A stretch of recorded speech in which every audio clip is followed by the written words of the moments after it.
គីឡូក៏យកអរគុណច្រើនទៅតំណាឲ្យបានដីសុខតំណាឲ្យបានជ័យជំនះឲ្យលោកតាបានដូចដីប្រាថ្នានេះដ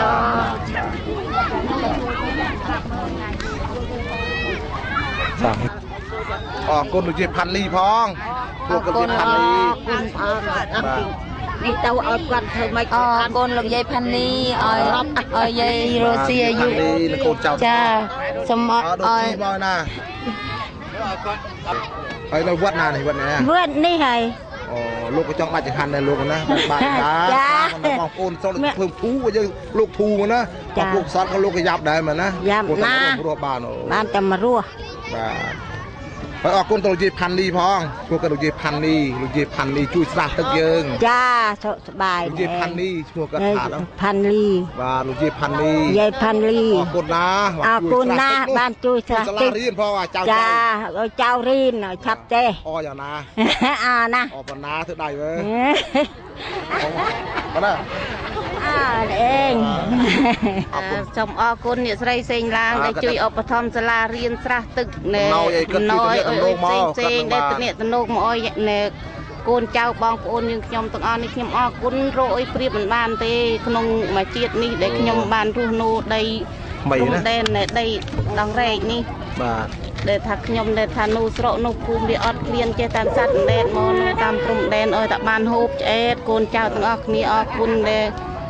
លោកសេងគ្រីអ្នកស្រីសេងឡាងលោកសេងគ្រីលោកស្រីអ្នកសេងគ្រីលោកសេងគ្រីអ្នកស្រីសេងឡាងសូមលោកបានได้ជួយអំណោយយើងខ្ញុំទាំងអស់នេះសូមអរគុណគ្មានអ្វីព្រៀបបានទេចាសូមអរគុណដែលមានម្ចាស់អំណោយទាំងអស់ហើយលោកឈោលោកសេងអ្នកស្រីស្រួយផងលោកសេងអ្នកស្រីសូយចាដែលបានជួយទាំងអស់គ្នាចាំតាមលោកអូជួយអំណោយបងអរណាអរគុណណាហើយសាច់ញាតិឲ្យកើតបានកចិត្តល្អជួយយើងមើលណាក្នុងស្រុកគេខំសែនសំលុយប្រាក់ហើយក៏ធ្វើការរោងចក្រទាំងកូនទាំងចៅមិនតំណេទេស្រុកគេឆ្លៀតភ្ញៀវឲ្យយើងណានេះឲ្យមនុស្សចិត្តបុនចិត្តល្អមិនធម្មតាទេបីបណ្ណាអរគុណគ្មានអ្វីព្រៀបពុំបានទេដែលគាត់ជួយឧបត្ថម្ភអំណោយផ្សេងដូចជាស្រះទឹកដូចជាអង្គដូចជាសាលារៀនចាអរណាស់សូមគិតអាយុវែងបាទទាំងអស់គ្នាដែលល្អមែនណាជួយសាលារៀនខាន់សាលារៀនបាទស្រះ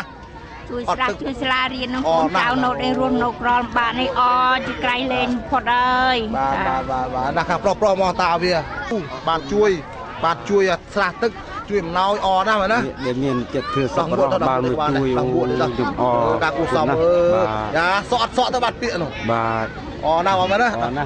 អណាលោកអូបានមកធ្វើអំណោយមែនណាបាទមានការត្រេកអរជាខាងនេះចំពោះណែសាលារៀនជាកន្លែងបណ្ដុះបណ្ដាលជាតិបាទសាលារៀនលោកយាយផាន់នេះហើយលោកជេនអ្នកស្រីវណ្ណថា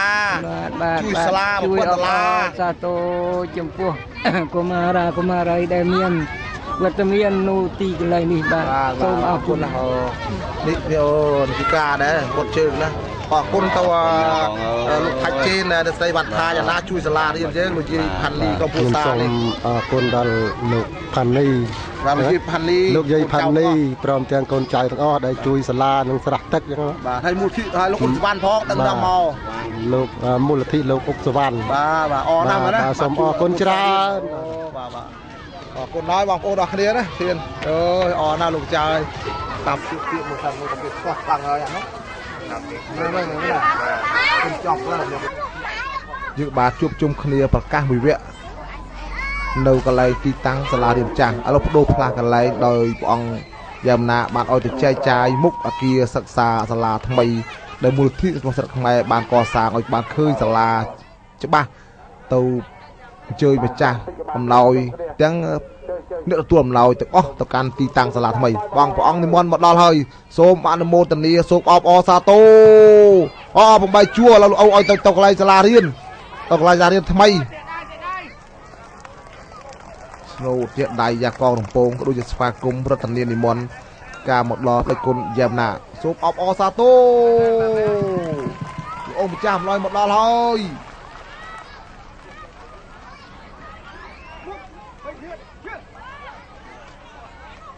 ទាំងលោកអូថាឲ្យទៅសាលាលោកជាការ លោកតាហើយទៅសាលារៀនចឹងវារើប៉ាយទៅនោះនេះឡានដឹកអង្គដែលមានចំនួន350ការុងតូចតូចមួយការុងមានចំនួន15គីឡូក្រាមស្មើនឹងមួយតៅ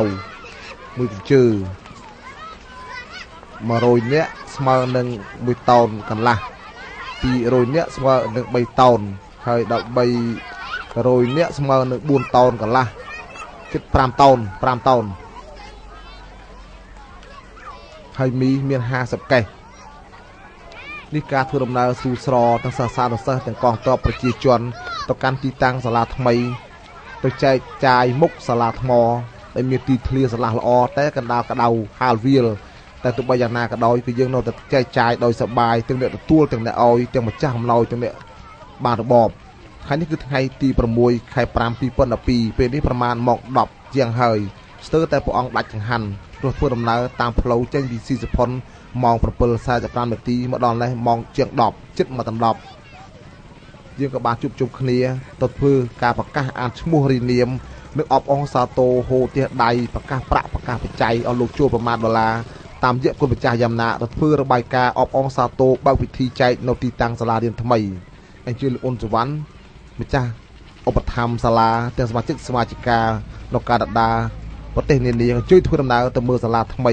យើងចែកចាយមុខទីធ្លាសាលាព្រោះមានទួលសាលាល្អដីបាតស្រះចាក់ធ្លាសាលាយើងប្រើការយ៉ាងស្រឡះលវឹងនៅមុខទីតាំងសាលា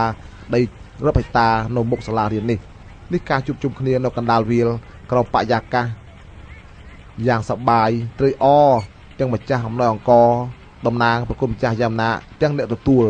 យើងក៏បានលើកអង្គចុះបន្តពីលើឡានយុទ្ធកងទ័ពយុទ្ធមិត្តយើងក៏បានរីកខ្សែដើរតាមក្រុមតម្រង់ទៅកាន់ទីតាំងសាលាថ្មីជួបជុំគ្នាចែកអំណោយទាំងប្រជាជនទាំងប្រព័ន្ធកងទ័ពទាំងក្រុមគ្រួសារទាំងអ្នកក្រីក្រជារាពិការទាំងសាសនាសិស្សជួបជុំគ្នានៅទីតាំងសាលាថ្មីដែលមានចម្ងាយពីសាលាចាស់ប្រមាណប្រហែលជា150ម៉ែត្រអញ្ជើញអស់លោកស្រីដែលបានចូលរួមទឹកប្រាក់ទាំងអស់គ្នានៅរដ្ឋ Island នៅ Danbury នៅ Georgia, Villa, California, Long Beach, Connecticut ទាំងកាណាដាជួយទៅកាន់ទីតាំងទីលានចែកអំណោយ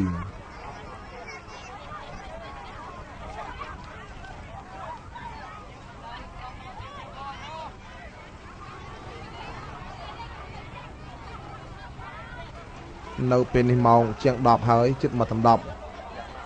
10ម្នាក់ក៏មកស្វាគមន៍មកថ្វាយបង្គំគុណម្ចាស់យ៉ាំណាដោយក្តីរំភើបចិត្តក្នុងនោះមានព្រះអង្គអ៊ឹមសំណាងនិមន្តពីភ្នំពេញវត្តទួលសង្កែបាននិមន្តចូលរួមផងដែរព្រះអង្គមានប្រតិជាថ្លាបានបរិច្ចាគទឹកប្រាក់$400ចូលរួមជាមួយគុណម្ចាស់យ៉ាំណាធ្វើអំណោយថ្ងៃនេះហើយបាននិមន្តមកផ្ទាល់ទាំងព្រះសង្ឃ3-4អង្គអបដំណើរមកផងដែរទាំងភ្នំពេញសៀមរាបបាននិមន្តចូលរួមយើងក៏បានរៀបចំតុមិនបានប្រើរោងទេដាក់តែតុសិស្សហើយក្រាលការ៉ុងកស៊ូយើងលើកអង្គចុះពីលើរថយន្តអង្គនេះមានចំនួន300ផ្លែការ៉ុងយើងលើកចំណាយពេលជាងកន្លះម៉ោងដែរទើបលើកអង្គចុះតែមិនធ្ងន់ប្រមាណទេ15គីឡូស្មើនឹង1តៅឬ1កញ្ជើប៉ុណ្ណឹងក៏មិនធម្មតាដែរបើគេលក់ជួងចង់5-6ការ៉ុង5-6ការ៉ុងទើបបានអង្គប៉ុណ្ណឹងជួង20ការ៉ុងបានអង្គ50គីឡូក្រាមអង្គ1ការ៉ុង150,000 140,000រៀលហើយជួង1ការ៉ុងតែ7,000រៀលទេ7,000រៀល1ការ៉ុង10ការ៉ុងបាន7,000ចឹងហើយអង្គ1ការ៉ុងវា14,000អញ្ចឹង20ការ៉ុង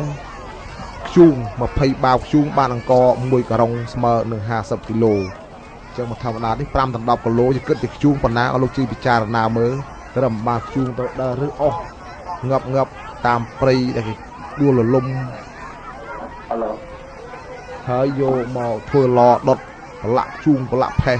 ហាលត្រូវថ្ងៃត្រូវក្តៅត្រឹមបានកាយជូងពីឡចាក់ទឹកប្រឡាត់យកមកលក់ហើយដឹកទៅលក់ដល់ទីផ្សារទៀតអញ្ចឹងមកធម្មតាទេអង្គប៉ុណ្ណឹងក៏អស្ចារ្យណាស់សម្រាប់ពួកគេដែលអត់មកទីនេះតែបើនៅទីក្រុងតំបន់ផ្សារប៉ុណ្ណឹងគ្មានអីអស្ចារ្យទេ5-10គីឡូស្រូវគេទាំងចន្ទុកទាំងដោកទាំងឃ្លាំងតែកន្លែងដែលអត់នេះគុណម្ចាស់លោកជើញមើលចុះជាដកគ្មានចន្ទុកទេដាក់មកក្រុងទិញពីថៃផងទិញពីខ្មែរគេដោះស្រាយយ៉ាងលំបាកអង្គក្រីក្រវេទនាដូចយើងរត់គ្នាបានឃើញស្រាប់ហើយនេះព្រះសង្ឃនិមន្តចូលរួមមាន4អង្គហើយមានលោកក្លឹមច័ន្ទ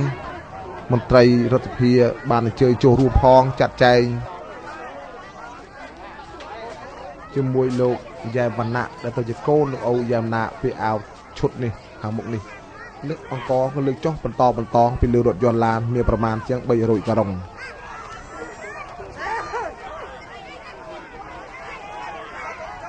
អញ្ជើញអស់លោកស្រីសពរដ្ឋជនទាំងអស់ដែលបានចូលរួមសទ្ធាជ្រះថ្លាទោះបីចូលបណ្ណាយើងបានភ្ជាប់វិស័យថ្ងៃចែកអំណោយបានធ្វើទានលះបង់ធនធានឲ្យគេឆ្អែតឲ្យគេមានកម្លាំងឲ្យសុខភាពឲ្យការរស់ឲ្យជីវិតអញ្ចឹងយើងក៏បានផលវិញនូវសុខភាពល្អជាតិដាណាគឺយើងមិនខ្វះខាតយើងមានកម្លាំងមានសុខភាពដូចគេបានអាហារបានអង្គដាំហូបចុកយ៉ាងនោះឯងជាការពិតណានេះអង្គដែលយើងចែកចាយនេះហើយប្រសងក៏បាននិមន្តចូលរួមទាំងកណ្ដាលក្តៅទោះបីត្រូវក្តៅយ៉ាងណាក៏ដោយគឺយើងនៅហាលវាលគ្មានបានប្រើរោងនេះទេនៅកណ្ដាលវាលនៅទីលានមុខសាលាចែកចាយអំណោយពងតែដំណើរការនៅពេលនេះប្រហែលម៉ោងចិត្តមកដណ្ដប់ហើយទម្រាំនឹងលើកជាប់ដាច់ចង្ហាន់លោកហើយអញ្ចឹងទុកឱកាសព្រះអង្គទៅឆាន់សិនខប់ដាច់បាយយើងក្រហោះអាចស្រស់ស្រូបអីក៏បានដែរចាំឲ្យតែព្រះអង្គបានឆាន់ហើយយើងក៏លើកអង្គដាក់ចុះបន្តពីលើឡានទាំងមីទាំងសិភៅអំណោយរបស់លោកអ៊ុនសវណ្ណរួមគ្នាដាក់មកកន្លែងទីធ្លាមុខសាលារៀន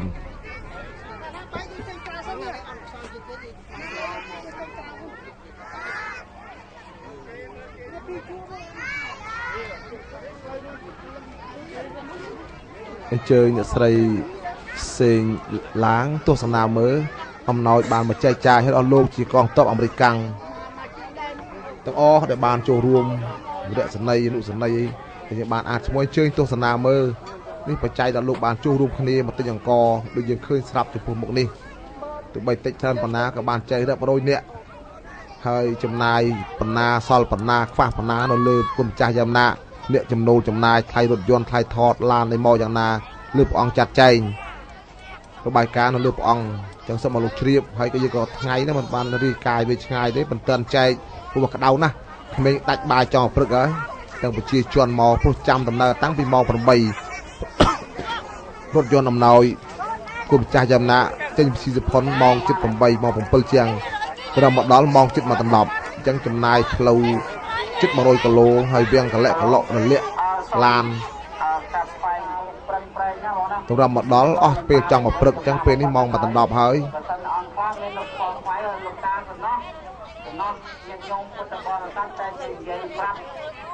ខ្ញុំបណ្ដាស្មារតីចំណោះបងប្អូននៅជាតែនេះ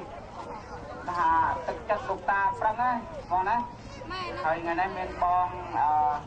ជើញចូលរួមច្រើនទីទៀតអានឈ្មោះឲ្យបងវិញនឹងដឹងថាអូប្រហែលជាយើងបន្តិចបងប្រហែលនេះដល់កន្លះមិនលោកឆាន់សិនណាសូមអធិស្ឋានគាត់លោកឆាន់សិនបងបើលោកបានមកពេលហើយទៀតបានចាប់ផ្ដើមកម្មវិធីសំណក់កូនមួយទៅដូចបែរជាបាយហើយសូមអធិស្ឋានចាំបងគាត់ទៅចំកម្មវិធីតិចដើម្បីយើងចាត់ចែងកម្មវិធីសូមអរគុណ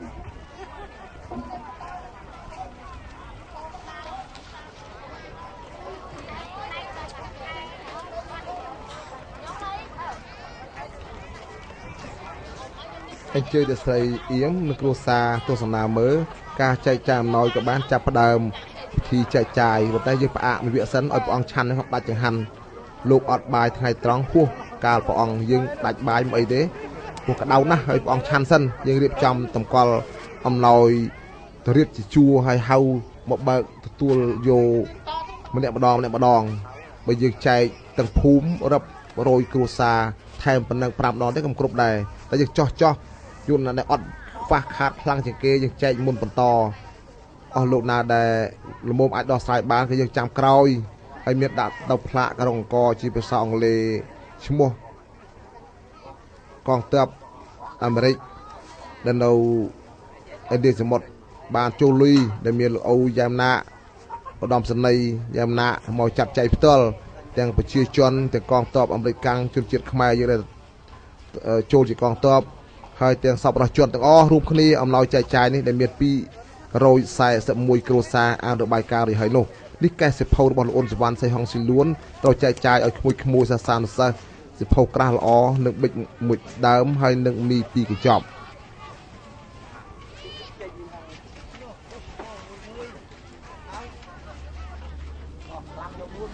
ជួយឲ្យលោកស្រី ចូលរួមកម្មវិធីចែកចាយអំណោយជាមួយយើងខ្ញុំអំណោយយើងក៏បានតម្រៀបចុះដាក់ពីលើរថយន្តនេះមានផ្លាកជាអក្សរអង់គ្លេសអស់លោកដែលមើលដាច់អានត្រូវក្នុងសមាគមរបស់លោកបងតបក៏ជួយសប្បាយចិត្តឲ្យទស្សនាមើលដាក់បដាផ្លាកឈ្មោះជប់នឹងការង្កហើយក៏ការអបអរការទាដៃការអរគុណអរផ្ទាល់ដែលមកយកពីពុំចាស់យ៉ាំណាតាមលេខរៀងនៃបានយើងចែកឲ្យកងទ័ពមុនបានប្រជាជនរួចបានកុមារសិស្សានុសិស្សតាមក្រោយ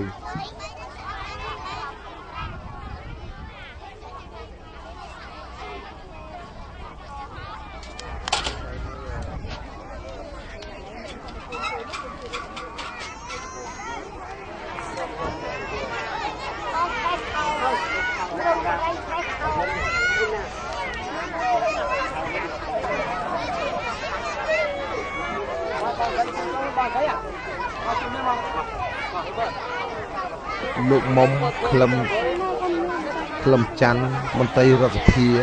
បានអញ្ជើញចូលរួមជាកិត្តិយសផងជួយចាត់ចែងជាមួយគុំចាស់យ៉ាំណារលលើកពិធីចែកចាយលោកតែទៅចូលរួមដល់ថ្ងៃទលាពីអសរដីខ្លីនេះហើយនឹងអស់លោកនិមន្តការមួយចំនួនទៀតនៅភ្នំពេញបានអញ្ជើញចូលរួមមានលោកជ័យវិរៈបញ្ញោប្រធានអង្គការសុខភាពផ្លូវចិត្តនៅភ្នំពេញបានអញ្ជើញចូលរួមទស្សនវិជ្ជាដូចជាដែរនេះផងហើយនឹងលោកយ៉ាបណ្ណៈហើយនឹងក្រុមអ្នកដាំបាយអីដាក់កញ្ចប់ដាក់អបមកប្រគេនព្រះអង្គចង្ហាន់លោកទាំងធ្វើដំណើរអ្នកមកធ្វើដំណើរទទួលស្រុកអាហារនេះមានអ្នកដាំបាយនឹងអូននៅអ្នកស្រីអូនដែលចាត់ចែងខាងហូបអាហារនេះកម្មវិធីផ្ដើមមកចាប់ផ្ដើមបើពិធីដូចតទៅជាបឋមនេះខ្ញុំប្រកាសណាសូមនមស្ការពុទ្ធគុណម្ចាស់យ៉ាំណាមុនពីសហរដ្ឋអាមេរិកនិងគុណម្ចាស់អ៊ំសំណាងដែលបានមកចូលរួមគណៈចាស់ស្រុកខ្មែរកម្ពុជារួមគ្នាទាំងអាមេរិកនិងគុណចងចាំចំណិចភេទសមណៈជាប្រទេសទុកដាក់ជួយបងប្អូនក្រីក្រនៅតំបន់ជាដែនហើយនឹងនមស្ការគុណម្ចាស់កែវសុចិនដែលមកចូលរួមផងគុណម្ចាស់មានសំណេរគណៈ